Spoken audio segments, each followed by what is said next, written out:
Hey everyone, it's Michelle, and I have a very fun video for you guys today.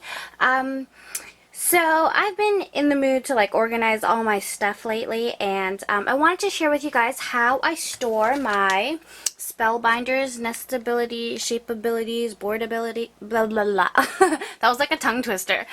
Board abilities and all them other abilities that the Spellbinders carries, like their line. So this is how I'm sharing with you guys how I do it, and I get so annoyed with here, let me just show you guys. This was how I was storing them before, in this basket, and I still have all the clear. See, I still have one more to organize, but I have all these clear plastics, and I used to keep them in this basket, and I realized why I wasn't using all my Spellbinders lately was because I hate opening the packages. So I came up with the solution, and I'm gonna share with you guys what I do. But right here in front of you, I have the case in where I store it from. Now this is a Provocraft Cuttlebug embossing folder storage binder, and what I love about it is the color's fun. I love the handles, so if I do decide to take my Spellbinders with me to crops or whatever, I have handles for it, and I like the fact that there is a zipper that goes all the way around just in case some of the Spellbinders get off the magnetic backing that I'm using. So it has a little cute tag here, and it has a little book plate there, so when it's on your shelf you can see, and I'm going to change that to Spellbinders. So that is that. I got it over on eBay, and the seller's name is crafty@crafts.com with a K, crafty with a K at crafts.com. I'll put the link down below.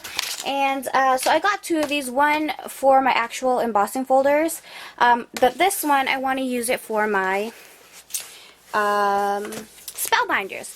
So I'm going to open it up for you guys. This is my binder, and when you open it up, so it has the ring binders right here. It's really, I still have room to grow a lot, and I have quite a few sheets here already. So, and it fits perfectly in here. I do know that they carry inserts. The Provocraft for this binder carries the specific inserts for this actual binder to put your embossing folders, but I came up with a different way. And so here I have all these pages are laminated with black cardstock that I am using from Recollections, just the normal plain Recollections cardstock, and there's 50 in this pack right here. And so what I do is I laminate them also. Each page is laminated with the Scotch thermal laminating pouches. And they look like that, and there's 50 in this pouch, in this package, and I'm sorry, it's so late, it's 3 a.m., and yeah, I don't plan on sleeping anytime soon, so I'm doing all my videos. But anyways, so yeah, the size for this is 8.5 by 11 inches. Okay, so that is the products that I'm using to make these sheets right here. So I printed out the Spellbinders logo, laminated it, and then I also printed out, in the packaging, you get this whole, see, it sucks, they just fall off, but you get the inside on how to use your nestabilities with, if you have a Cuttlebug, if you have the Sizzix Big Shot, and if you have the Revolution Quick Cuts machine. So it tells you all the different ways to use them. So I photocopied that, and I also laminated that page. I really wanted to keep all the the packaging, just because I really like the having all the pictures there. So the next page, it says Spellbinders, and I created this tab here, and it says Classic and Labels. So in this divider, I would have all my labels. So I have labels 1, and I'll show you guys how I do this. and then labels 2, and it just keeps going on and on and on and on, right? And then you'll reach like another divider. So there's that one there. It covers like the whole sheet. This is the Mega Nestabilities. And then you reach another divider, and this is just the plain Nestabilities, whether it be the scallop circles or the, you know, those like other shaped ones that are just for like backgrounds, kind of. Like, you know, the scallop square, wavy square, or whatever. And then the next one is called Shapeabilities, and I've only got one, so it's in that file, and it's the Nested Owls. See? Shapeabilities. And so I would keep all my shapeabilities there. And the next one is boardabilities, because I do plan on purchasing more Spellbinder dies. And those are the headings that I want to like get. So that is how I store my Spellbinders Nestabilities. It's really easy, really fun. I love that it's still so thin. It's lightweight. It looks nice, and you know, I have like everything, the instructions on how to use it. I mean, even the logos, and that I do have the packaging still left there with the magnetic strip over here. And I like this way just because you see the dies on one side. I'm so sorry for the glare, it's all the laminating. But you see the dies on one side, and then you see the actual picture and, you know, the label, what label it is. So I'm going to share with you guys what I did.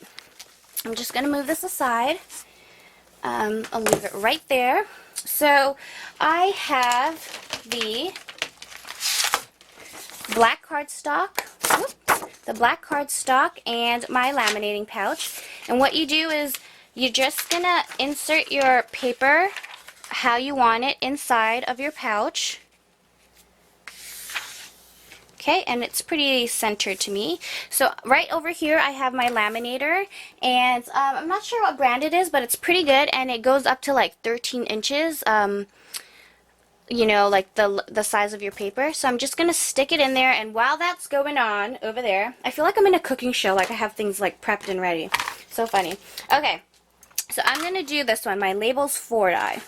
Okay, so I'm just going to take all the dies off. Sorry if I'm not in frame. I'm going to take all the dies off. Oop. And the magnetic strips that I'm using are these Quick Cuts magnetic strips. And they're really long, and they are 4 inches by 12 inches. Okay, and they have 6 sheets in this pack, and they're already adhesive on the back. So it's really, really easy. And the magnet on this is really, really good. I mean, it's not too heavy duty. It sticks well. And so I really like that it's really light and it's really, really paper thin. So what I do is just, I would take one of these strips, measure how, like I like to see the instructions here also that are right there. So I want to, let me just zoom. Sorry guys. Okay, we'll do it right there. So I would, here I have a shorter piece, so I would just put it like up to here, and I would put my die right over here and see if it all fits. And I see that it fits, so I'm going to take my trimmer. This is my Fiskars trimmer, and I'm just going to put my largest die on it and how much room I want to give myself. So I have that attached, and then I take my cutter and I'm going to slip this through and cut it. Perfect. So there I have my die on it. And what I'm going to do right now is my laminating sheet is done. So it's all laminated and glary and everything. So I'm going to keep that off to the side. And so I'm going to take the adhesive back off of this. Just give me a second. Okay, there you go. And then I want to adhere this down, like, I'm kind of like a perfectionist. When I like organize my stuff, it has to be like perfect. So there you go. I got it like pretty good. So that's how it looks like. And then I'm just going to line up my dies onto it. And that's how that goes. So they all fit perfectly inside each other. And I still have the packaging and all that I want. Okay. Sorry, there's something wrong with this actual packaging. Or this die is actually popping up a little bit. Okay, perfect. So see? Oh, sorry guys. So see, I'm like hanging it upside down. It's not falling off. And if it even does fall off because I didn't put it down properly, then like it'll catch it in the binder. So that's what I do with that. I'm going to zoom out just a little bit. And so I have my laminated sheet right here. And I have also my marking holes. And so I have another one with like the holes for the binder. So I'm just going to punch those out with my punch. And I was going to use my crocodile, but the hole wasn't big enough. So I'm just using like a regular punch over here, matching up the holes. Okay.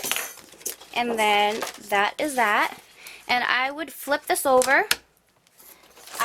I am using my red line sticky tape, and I just put a strip on the top right over here,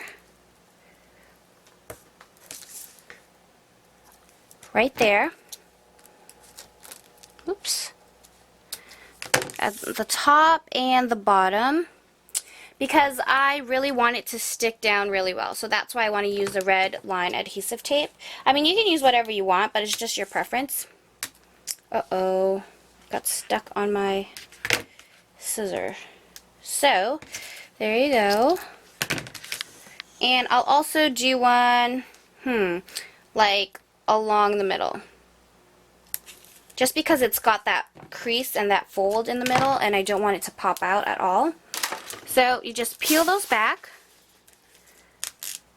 Oops. You're going to peel the backing off the red line. Sorry you guys, I'm like, I can't find the edge to this. Okay, give me a second. I'm just trying to look for this. Right there, I got it. I almost got it. Oh my god, it's so much pressure when you're like working on the camera. Oh, okay. Give me a second. I almost got it. There, got it. It's like giving me such a hard time. And then I got that one also. And so I'm just gonna like line it up, make sure it's right in the middle where I want it. And right there looks about good. And so I just stick it down.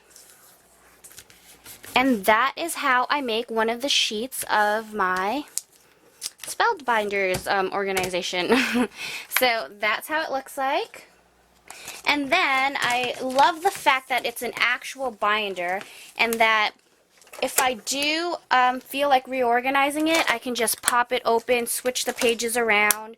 I didn't want to use like the cinch because I like to organize my labels as label 1, label 2, label 3, and like so forth. And so like if I'm missing one, like see labels 3 is missing because I still have to do a page for it. But this is labels 4, so I would just open it up, put it in, and it's like good to go. And so I could like insert them wherever I want just by opening the binder. And yeah, that is how I organize my Spellbinders dies. I hope you guys enjoy it. I hope it was helpful to some people. And let me know what you guys think. And thanks for watching. Bye, guys.